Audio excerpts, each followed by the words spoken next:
So you have to, first of all, look at what, you have the different tests. So correlation is for, to assess the strength of relationship between two variables. And you look at the regression. This is to predict a relationship. Also, you look at a trend and you predict a relationship. And you do t-test to compare means. So in order to do, what is suitable for you, first of all, you have to visit your hypothesis. And then you decide what you have to do between variables, right? So the best thing, the easiest thing for you, I know obviously it is a very confusing thing. So the easiest thing to do would be you look at the research papers. Okay.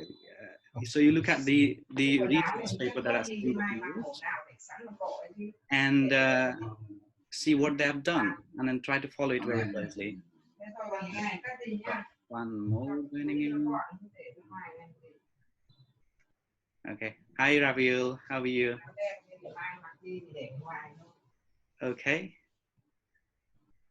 All right. Am I muting everyone or what?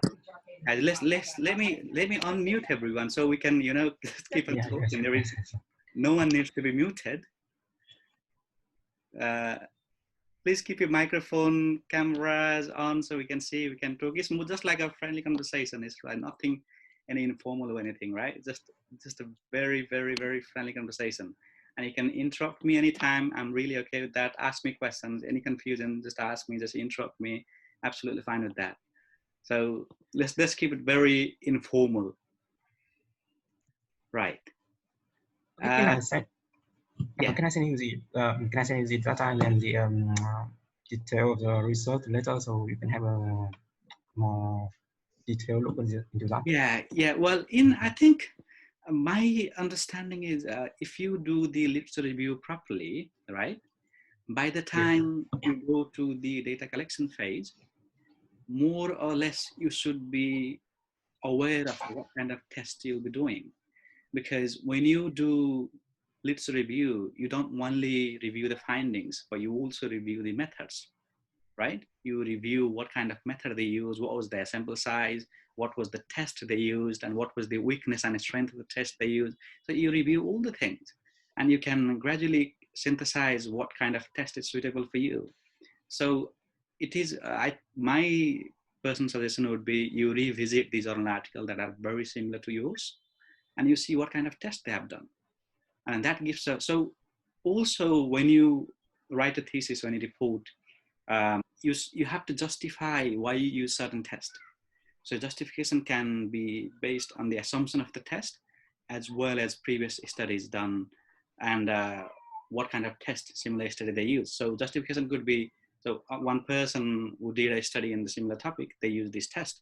And my area is similar, that's why I'm using this test. That can be a very strong justification. So it is, I think you have to go back and revisit few more articles that are very similar to yours and then see what kind of test they have used. And then you'll very easy to make up your mind. All right, okay, I think let's carry on. We do not want to use up a lot of time as well. I know people have limited time as well. They have only planned until 3 o'clock. I don't have a lot of things. So I have very few things which I believe most of you already know, and some of that you may not know. So it's just a bit of a reminder. So just keep it very engaged, very open-minded. Feel free to interrupt me at any time, okay? Feel free. So if anything, if you want more clarifications, you just stop me, ask me. I'm very happy to answer. So let me go to the screen share bit now. And I saw Rizwan just joined in. Hi, Rizwan, how are you? Okay, let me just put it aside. Okay, all right. Okay, we will briefly talk about the possible Viva outcomes. So most of you, I believe you know, and negotiating the corrections. This may be a little bit different thing, but it will be useful for those who haven't had your Viva, because I'm not sure how many of you are aware, but you can negotiate your corrections with the examiner. So you don't have to agree everything examiner gives, as long as you can obviously rightly justify, say, hey, can I do less corrections? Understanding the corrections, being mentally ready for the corrections, and submitting your corrections. All right. So okay, there you go. That's easy. Okay, the outcome of Viva would be, well, there are, I think, 6 common outcomes. So one will be straight pass in social science, which is near unlikely because obviously there will be something. So the straight pass is very rare occurrence, and then there will be pass with minor corrections, which they will give you in pass with minor corrections will be there won't be any major significant change, but they might want you to add some paragraph here and there. So, or maybe connect some ideas or make some obviously the structuring a little bit. Those will go in the minor correction. Major correction will be if you have to. Do they specifically say that which part we have to fix that, or we have to find out by ourselves? I lost you a little bit, Son. Say that again. I mean the minor correction. Does they specifically tell us which part we need to add in, or we have to find out by ourselves? Oh no! Once you will have your Viva, which will take around 2 to 3 hours, right, or maybe even less. And right after your Viva, the examiners, they will call you in and they'll tell you right after that. So what correction, what pass you got, and then they will give you the list of corrections. So it will be right after the Viva. They'll give you 10-15 minutes for them to discuss and make a decision on what corrections to get. And on the day of Viva, they will tell you. And the other one will be major corrections with 6 months, where you'll have to, if you have to, if they want to make a major improvement in a chapter, or maybe they want you to look at the data analysis one more time, or they want you, if there is a work that cannot be done within 3 months, according to them, basically. So then they go in the major corrections and resubmission and re-examination. So what I want you to think is most of the students, they fall within the minor correction and major correction. So very little, maybe 5% they go down this route, maybe 1% they go to fail and change of award. I don't know.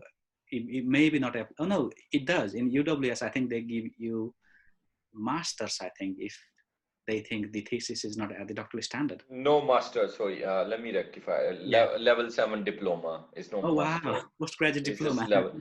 Yeah, on the based of those 4 modules they have passed already. That's even worse. That's even worse. Yeah. And sorry, say again.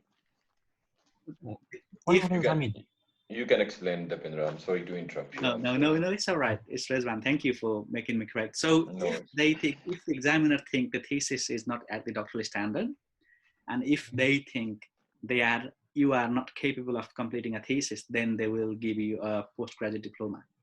But do not think in that way, because that's a very rare occurrence. Only maybe 1 or 2% student will go in that route. And so far in UWS London campus, there has been no fail. And I am aware there has been few number D, resubmission and re-examination, in which case either the candidate cannot defend it well or the thesis is not good. So if the candidate cannot defend well, then they will ask for further Viva, which usually takes within 2 months again, if the thesis is at good standard. Or if the Viva was okay, but the thesis was not so good, then they will ask for resubmission, but there was no more Viva needed, but within 12 months. But if the Viva was poor, thesis was poor, then they will say resubmission and re-examination. So you're going to have to resubmit your thesis and re-examine. Viva going to have to go through Viva again. And then the change of award, we already talked about change of award, which was they're going to give you a level 7 diploma, and then the fail. So these are okay. So after the time that they allow for the minor correction and major correction, if you don't give them the 5 back, then does that mean that you fail? I think I lost you again, son. Sorry, I mean, after they give you the minor correction and major correction time, if you don't submit it again, then do they fail you or? Yes. So the pass given in your Viva is conditional. So the pass is not actual pass; it's a conditional pass, subject to you fulfill the requirement. The requirement is given by the examiners and in the given time.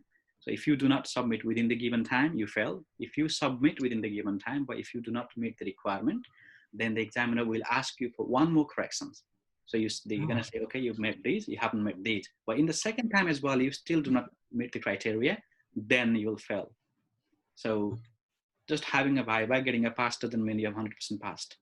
That's a conditional pass. But obviously that route, I don't think any people have gone down through that route. At least I haven't heard of that. So it's a very, you know, something non-existent, let's say. And okay, let me just put this thing aside a little bit. Okay, so negotiating the correction, which is I come across with, I was having a discussion with one of the professors earlier before my Viva, and then I thought this was a very interesting thing which I wanted to share with you. Okay, all right, let me just put it like this. So you can negotiate your corrections with the examiner if you can justify the corrections asked by the examiner are not necessary. So let me share my story. So in my Viva, I had a model, proposed a model. I had various dimensions, and the dimensions were not explained in very detail. And the examiner thought it would be beneficial if I further elaborate the dimensions in chapter 2 literature review. What they hadn't noticed was I had explained the dimensions, but I put it in the appendix. So they thought when I do the corrections, I should, you know, explain those dimensions a little bit further. And then right then I stopped the examiner and I said, have you looked at my appendix? I have already done it. And then he looked at it and then he was like, okay, how come I didn't see it before? And then we came to an agreement saying, okay, I won't be writing all the explanation one more time. What I will do is I will write one sentence connecting this part of the, you know, the chapter 2 part of the thesis with the appendix. And they were happy with it. So the amount of correction was significantly reduced. So by one sentence, and then that was pretty much the entire correction. So you can negotiate, but you have to be very careful when you negotiate corrections. You have to be very rational because you don't want to be dogmatic saying, okay, I don't want to do this. But obviously you need to know the examiners there. They are the expert in the field. They know a lot about your topic. They know a lot about research. So you cannot be stubborn saying, okay, I don't want to do it and so on. So you have to be very rational about it. And although you may be the expert in your particular field, you may be the expert in your, you know, your individual research, you should never forget that the examiners, they have 10s and 20 years of experience in the similar field too. Maybe not in the exact your field, but in the similar field, they have a lot of experience. They have examined many theses. They have guided many students. So you should never forget that. And you should always, when you talk to the examiner, when you say, okay, can I do less corrections? Your arguments should be evidence-based. So you just don't say, okay, I've done it already. I've explained it to you already, so I don't want to do it again. But it will be, I've done it here. Please have a look. You just show it to them. So it has to be evidence-based. So just show the evidence to them. And in some cases where it could be, you know, the examiners they barely have maybe a couple of weeks time to read the entire thesis, maybe not even that in some cases. And for them to read through 350, 400 pages is never an easy thing. So they might have missed so many things. And in some cases, they may feel like, okay, I've already done it, and then they are asking me to do it all over again. So in order for, you know, that situation, if you want to prevent that situation, then you should put the thesis right in front of the examiner and say, hey, I've done this one. So I don't think what you've said is necessary. But obviously, whatever you talk to the examiner, it has to be evidence-based. You have to show the proof that you've done it. And you have to be very cautious because in some cases, your Viva, it might go very, very, very badly. You know, you may think, well, you may not, you know, present yourself in the way you'd like to. And the Viva could have gone really badly with the examiner questioning every single aspect of your thesis. So in that case, then you're not in the position of negotiate because you are not credible enough. So in a sense, like a situation like this, then you might just want to listen to them and then, you know, agree with what they say. So you know what position you are at the end of the Viva, say whether they have, you know, praised you for some work. So, you know, just know in what position you are. So you don't want to be like really unreasonable and, you know, given that, okay, you just had a really bad Viva and then now you're telling examiner what examiner should tell you to do. So these things, you know, you should be really careful of that. Okay, and the another very important aspect of guys, can I quickly, sorry, I do need a moderator in next section. I just want to double check so that I'm not missing someone, because every time someone new has to come, then I have to admit them manually. Yeah, give the permission to them. Yeah. So unless I don't want someone waiting there and then just gone, you know. All right, it's okay. No one waiting right now at the moment. So it would be really beneficial to have one moderator, which I'm really going to do from next time. So someone, as I'm working on it, someone can, you know, just keep on and control that aspect. Okay, understanding the corrections is the another very important part of doing the corrections. So what will happen is, in some cases, like at the end of your Viva, the examiner will, you know, take some time to discuss, and then they will pull you back in, and then they'll say, okay, based on your performance, you passed, or whatever has happened, passed with minor correction or major corrections, and these are the corrections that you need to do. So they will tell you about this list of corrections. Obviously, listen very carefully to them, engage, and take very clear notes. But not only that, you will also be emailed a list of corrections, because that was the conversation you have with the examiner right there is a bit of informal conversation, but the university will email you the list of corrections. And in some cases, the corrections you thought you needed to do after the Viva and the list you received could be a little bit different. So in that case, I would suggest you to go with the official list you've received from the university, because you examiner, they might have a bit of a change of mind when they might think, okay, some more correction is needed. So the letter you received from the university, that's the official one to follow. And also during the conversation with the examiner, you could, while you're taking the note, you could have missed something. So just take the one you've received for the university as the official one.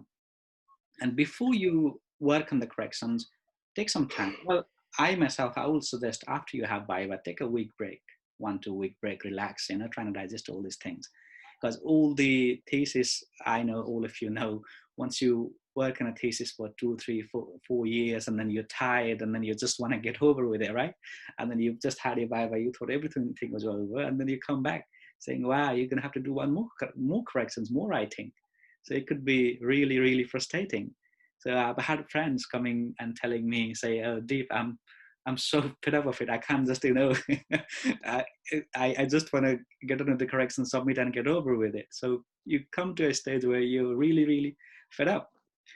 And so, you know, take a couple of week time, refresh yourself, and then come back. And before you start working on the corrections, you know, take some time, read the correction requirements very, very carefully, reflect on your Viva, see what went wrong, what was your strong point, what was your weakness, and make a plan.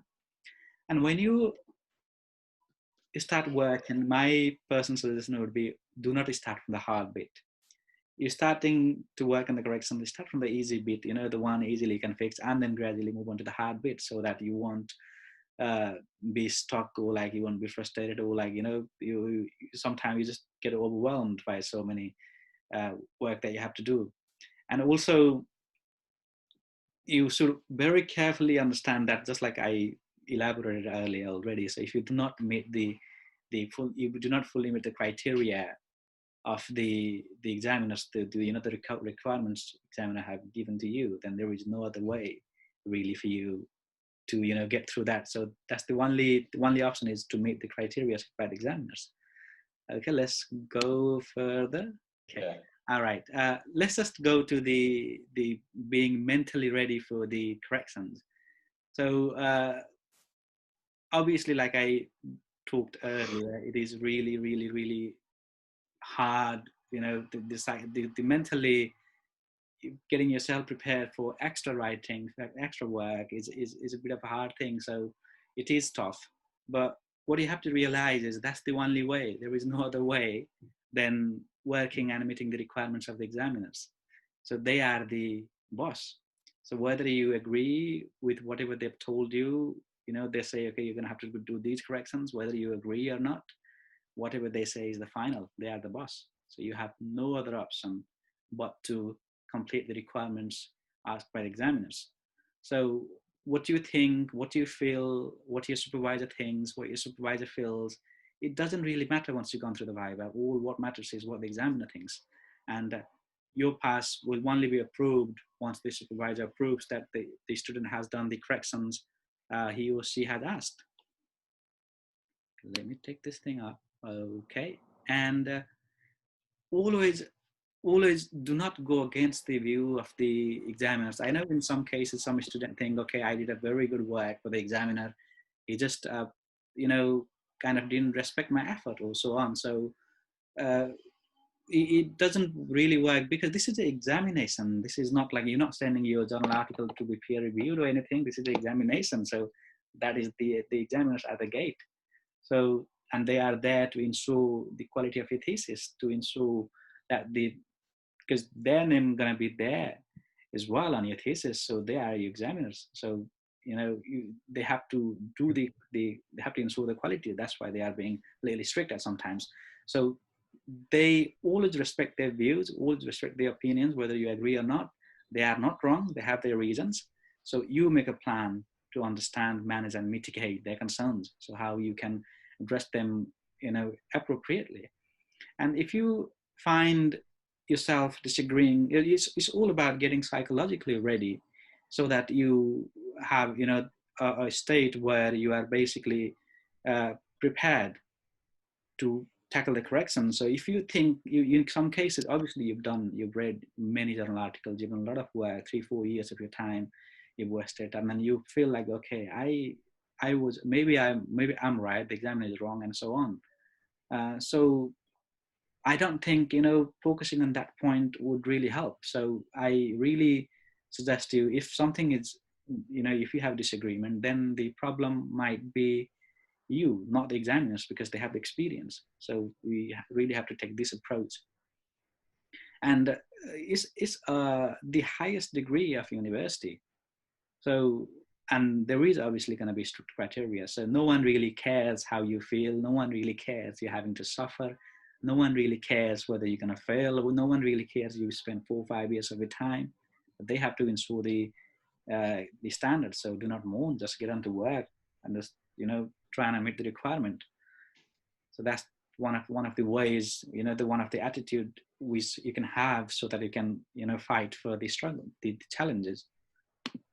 And let's go down. And submitting your corrections. So once you complete the required correction, then you're going to have to send it to the designated examiner. So you have internal and external examiner, and usually one of them, well, in some cases both as well, which is really rare, but often from what I've seen here in UWS and LSE, is unless the external examiner is a little bit extra rigid, they will say, okay, the examiner, you'll sign it off. You'll have a look, you sign it off. So it will be usually left to the internal examiner. Rizwan, I believe your one was left to internal as well? Yeah, internal. Yeah, so if some cases like where there is not really a good agreement between the examiners and the external things, he has to look the work himself before it can be signed off, then the external say, okay, I want to look at it. But in most cases where thesis is quite good, and the external is quite, well, let's say a person who can trust the internal, they will say, okay, the internal can sign off, which will be much easier process for the student as well. And in order for you to submit your corrections, once you finish the revisions they've asked, then you have to send it to the designated examiners. And let's assume if it is an internal, then you can just send an email to the examiner. But also, usually I think that will work. Have you in my case, I just sent an email with the file attachment with it. So I think Rizwan gonna do pretty much the same, right? Sorry, say again.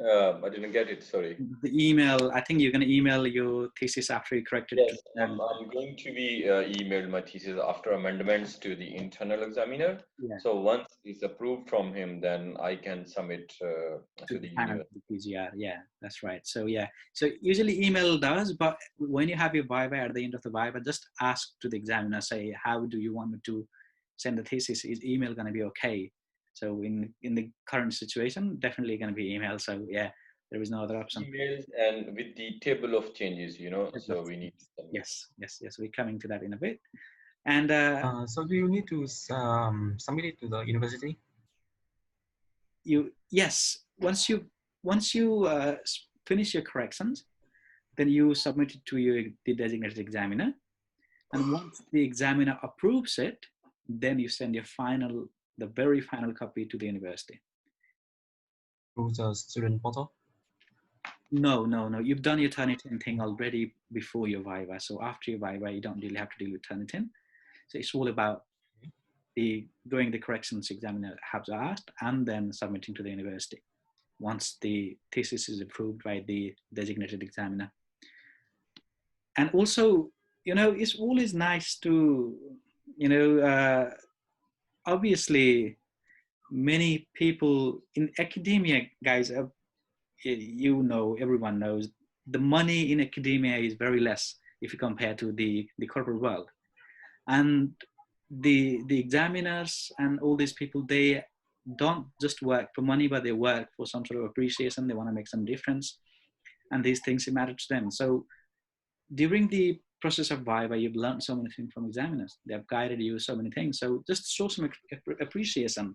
It's a nice gesture as well. Plus, it could be, you have nothing to lose. Plus, it could be good for you, the correction thing signing up process. It might be a bit easier. So say thank you very much. Be very humble. So I, got to learn so many things from you. I got an opportunity to improve my thesis. So when you send your thesis, write a very nice email to the examiner, which will, let me just move this thing up again. Oh God.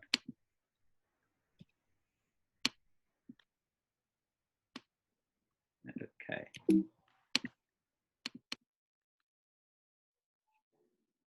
Okay, which will, leave some sort of impression in the examiner. And also always remain humble. So remember to acknowledge. I suggest, even on your final thesis, when you submit for for the correction to be signed off, it is now Rizwan is coming up right now to you. So I suggest in your acknowledgement part, you have the name of both your internal and external examiner, because they have contributed as well to enhance the quality of the thesis. So add their name as well in acknowledgement. And also, it is always a good idea to have, in acknowledgement, as many people that have involved in your work. It's always a good thing. Sorry, Dipindra, let me add one thing here, because what has happened before giving Viva, I didn't know that Dr. Paul Renault was my internal, right? Right, yeah. So when I was given the Viva, on the Viva day, the external asked me to remove the name of Dr. Paul Renault. You can't put the examiner name in the thesis. All right. So as far I know, but I'm not sure on what basis you are saying put the name of internal and external. If it's right, then I'm more than happy to put their names. I'm not sure if he was right or you are right. I'm not sure. I just want to ask you, I need to clarify that. All right. Okay. Yes. Thank you for raising that. And I was a little confused about this as well. I myself, I didn't have the name of the examiners. But today I did a little bit of research. So when I did some of the research, so basically in your acknowledgement, you say, okay, thank you to the examining committee, right? Yeah. Committee is your examiners. So perhaps prior to the Viva, it is not very good idea to put the name of the examiners, but after the Viva, examiners have contribution to your thesis as well. So the thesis is now the result of the collaborative. So what you say is my examiners, internal examiner this, external examiner this, I would like to thank them for helping me enhance the quality of my thesis. Yeah, but he said that you can't put the name of examiner in the thesis at all, because It's nothing to do with even that you can't contact with the examiner. So I'm not sure, to be honest. I will search also. I will get back to you also on that. I'm not sure also. But it does sound very reasonable to me. And prior Yeah, to sorry, yeah. Yeah, so I think I've seen a number of theses. I mean, the final thesis to be precise, where students do write the names of the examiners. I mean, Okay, that's fine. It means yeah, it's just. I mean, like you said, it can be before because obviously you shouldn't know them. But then after your Viva, of course, you can say an appreciation to them. That's what I know because I've seen it. That is justified because you have seen theses, so it's okay. Then I agree to be put their names also. Because the examiners have significant contribution to your thesis when they tell you do all the corrections because they want to make your thesis better, right? So it is very sensible to say thank you for doing this. You're appreciating them. And this is all about being an academia. But before the examiner, of course, the university regulation clearly says you should not have any form of contact with the examiners prior to Viva. Well, after Viva, that's a different thing, right? So, so in your case, I think because, well, let me give you my example. Dr. Uma was setting, she was putting some examiners, so internal examiner, and I just had informally, I just talk as a joke, say, why don't you put Ravindra Kumar as my internal examiner? And she said, no, because you know him very well. He has seen your work. So that's the requirement of the university, that you should not be engaged with the examiner prior to Viva. But after the Viva, the work is not just yours. The work is your supervisors, your examiners, because they all have put their ideas in there. Yeah, true. So, and obviously I've seen many theses where they say some places they put the name of the examiner, some places they don't, but they definitely say, I would like to thank the examining committee, which is made of examiners. So you include that part into the acknowledgement? Yes, after the Viva. Viva.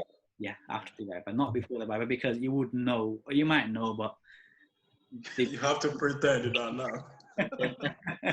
You might know who's going to be internal, but at the same time, it would not be ethical that you're engaging and then your examiner already knows your topic or they have contributed in some way. So it's all about making sure that you're complying with the policy as well as you're being humble. And also, even before you submit on your draft thesis, the thesis you submit before your Viva, make sure you have you acknowledge so many people, those that you have in some way they have contributed to your thesis. So how it looks is, in academia, we look at the idea of peer review. So if your thesis is reviewed, or if you had some sort of guidance from more people, more qualified people, then it is very likely that the quality of thesis is going to be higher. The examiners, if they see like you have 15, 20 doctors, that you're people with title doctor, and then you've got help from them, you've got some guidance from them, you've acknowledged this many people, then the examiner will certainly think, okay, this thesis is reviewed by some other people as well. So it gives some kind of impression. So in my case, I had published a peer-reviewed journal article, and which I think helped really, really so much, because my work was reviewed by someone at the level of the examiners. So someone like the examiners had already reviewed my work. So they would not be able to, well, obviously they would highlight the errors if they find any, but there will be some sort of, resentment for them to say something horrible about the work, because the work has been already reviewed and the student has got help or suggestions from so many professionals. So trying to make your list of acknowledgement as big as you can, considering those that have helped you. And let's go down to now this is going to be very useful for Ridgeman right now. I'm sure you're doing the same thing as well. So you want to save the time of the examiner. So even when you write your thesis, you present your thesis, you do whatever with your thesis, you structure your thesis, all you want to do is you want to make the life of your readers easy. You write an article, you publish an article in BBC, whatever you do, you just want to make the life of your readers easy. You want them to understand your work very fast as they can. And in order to make sure they can understand the work faster, they can read it, is, you make sure you structure properly and you highlighted the things that needs to be, focused on.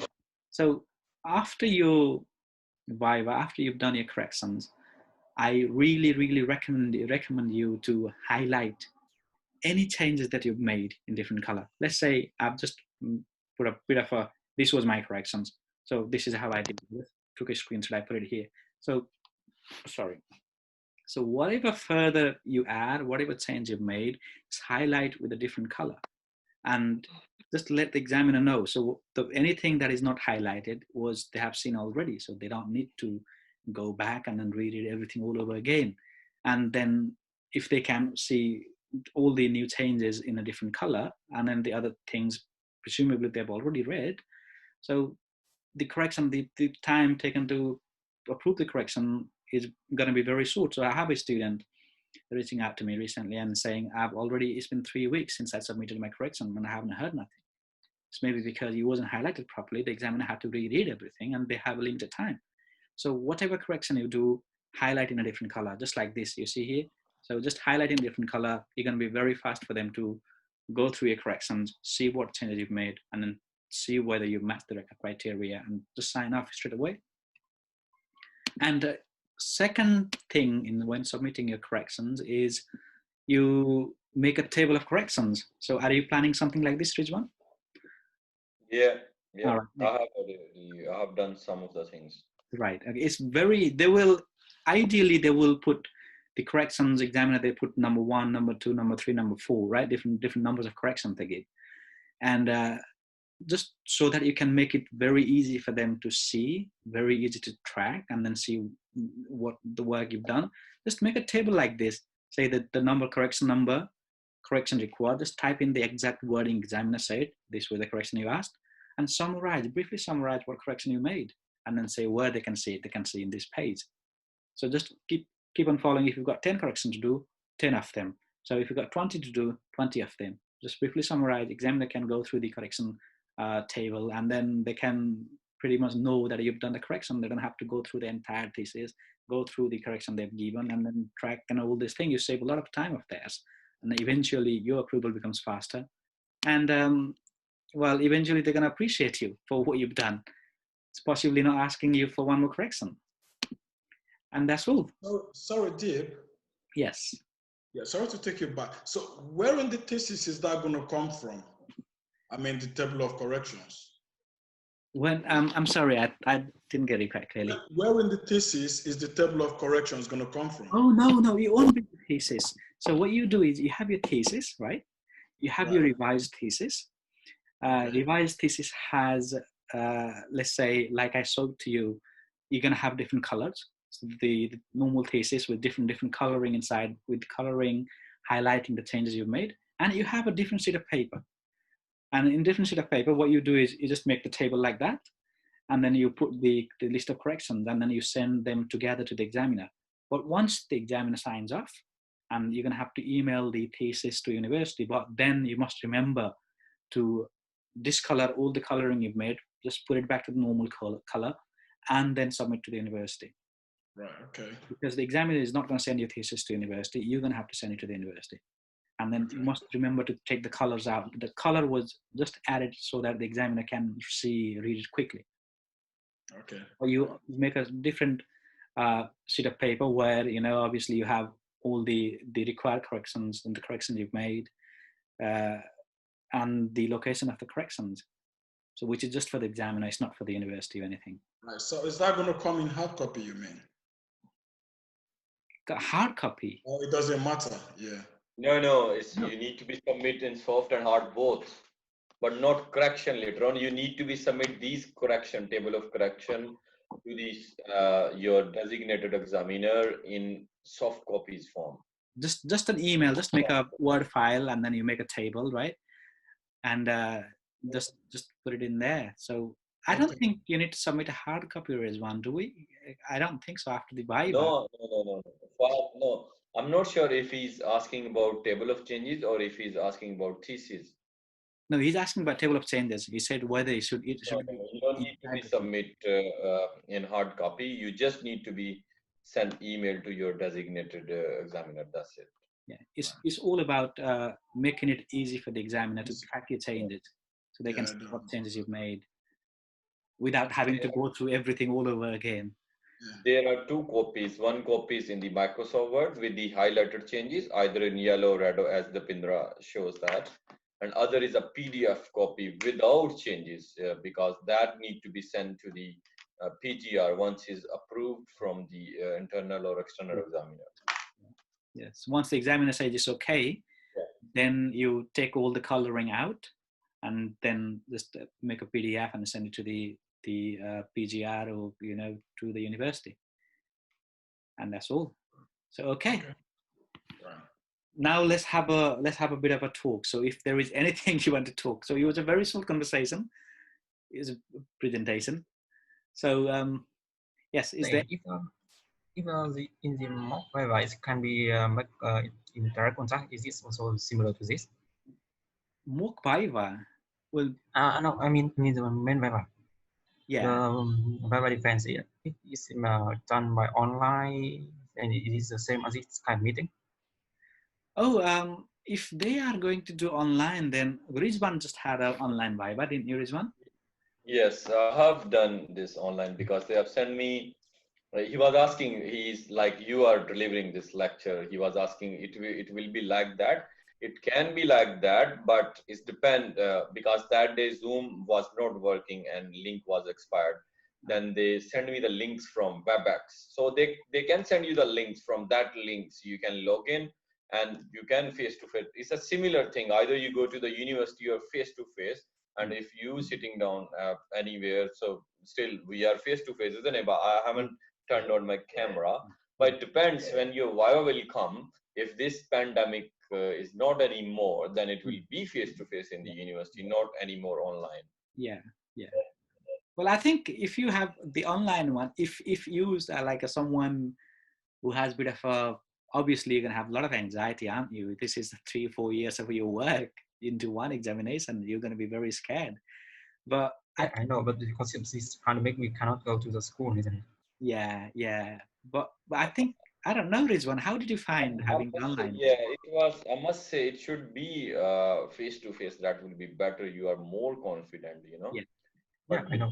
Online's had a bit difficulty, but I'm used to teaching, that already, Lapindra. So Yeah. That's why I have that confidence. So it is, you feel that kind of anxiety. So I must say that face-to-face will be better as compared to online. Well, but again, you have to think the anxiety is not just at your end, because the examiner are anxious as well. They don't know the tools much. You have that pressure anyway, because it's examination. So you know that. So yeah. So hopefully, well, I don't know, guys. If I have to share my experience in the Viva, I could not feel myself. All I could feel was my heart pounding before the exam. So that was the only thing I could feel. If it's you, like if you are the confident person, if it is happening with you, so what will happen with other students? Well, I don't know. I could not sleep the night before. I barely slept, I don't know, 3 or 4 hours or something. And my heart was pounding so badly. But again, at the same time, they want to get most out of you as well. They don't want to scare you or so on. So they want to encourage you as well. So in my case, they were very calming. They were trying to offering me water and then, trying to engage in normally small talk before they moved into the big topic. So yeah, I don't think something has to be really scared of. So how long is the Viva take? 2 to 3 hours?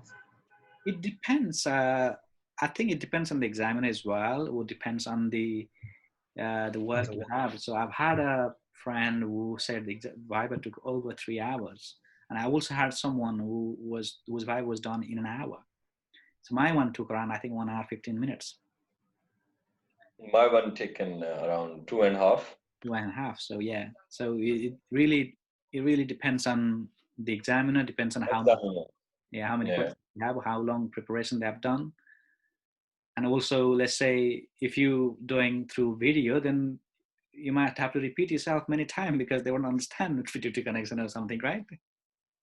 Yeah, it can, but if your internet connection is strong, I don't think so. It would be a case. So then it depends if the examiner connection is strong, because they all everyone is sitting down at the moment at home, so it can be happen. It can be happen.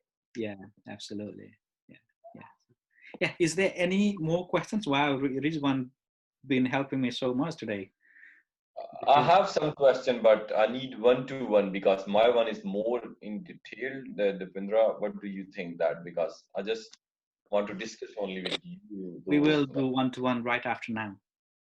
After 9. Now, Rizwan. What? You don't wait. When Rizwan wants it, Rizwan doesn't wait. No, because I want only discuss with you. So let's see. Yeah, that's what I'm saying. I said after we have this webinar is done, we'll discuss directly. Yeah. No worries. Okay. Right, Andrew. Yeah. Hey, you going now? Me? Yeah. Yeah. Okay. I'm All going. right. Very, very nice that you came in. You look after yourself. Yeah. All right. Okay. We'll All take. right. Talk to you soon. Okay. Bye. Thank you. Thanks. Thank you. Bye. Bye, guys.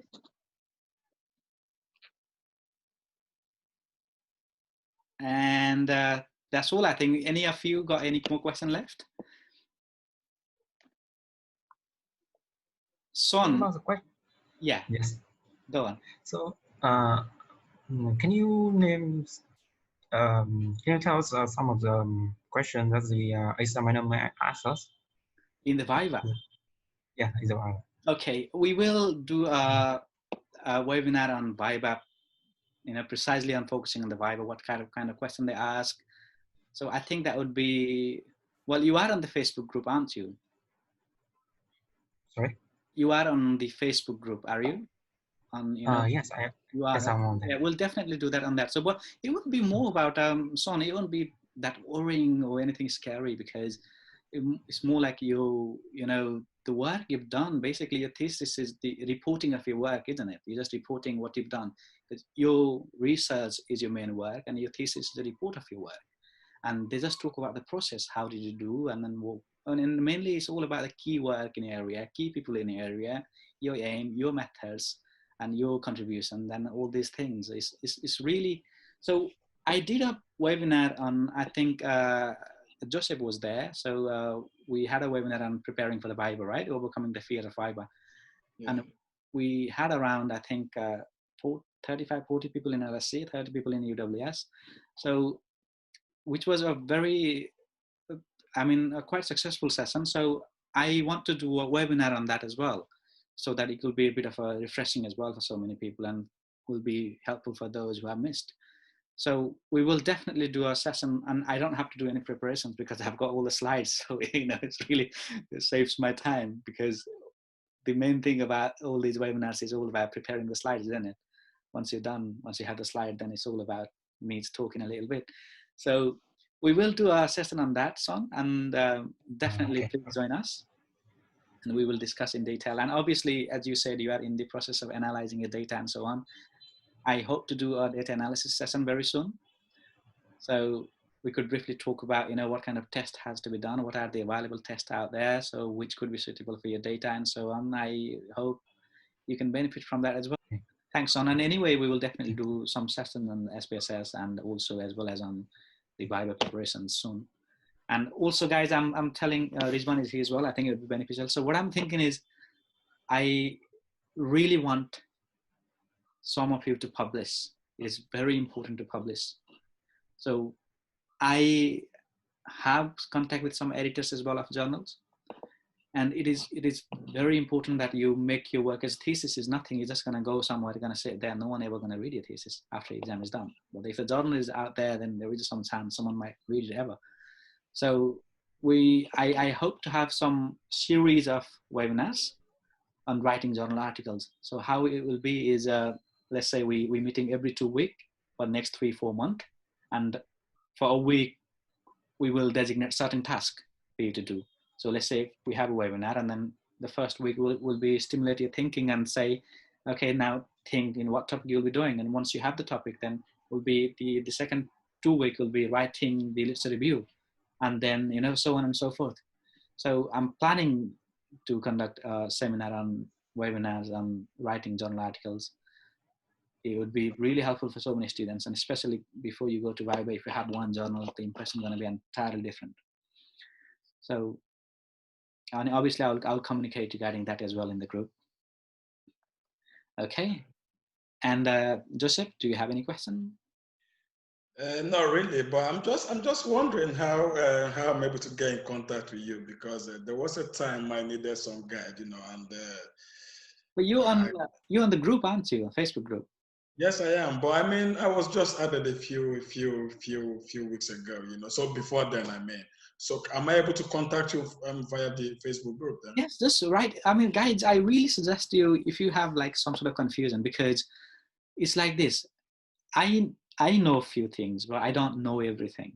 But there are people, you know, we have 35, 36 people in there. See, there is one been correcting me so many times earlier. I was doing the presentation, right? So the reason behind I had the Facebook platform was because so that the many thing that I may not be able to answer, someone else can come and answer it for you. So if you have any question, just put it down there.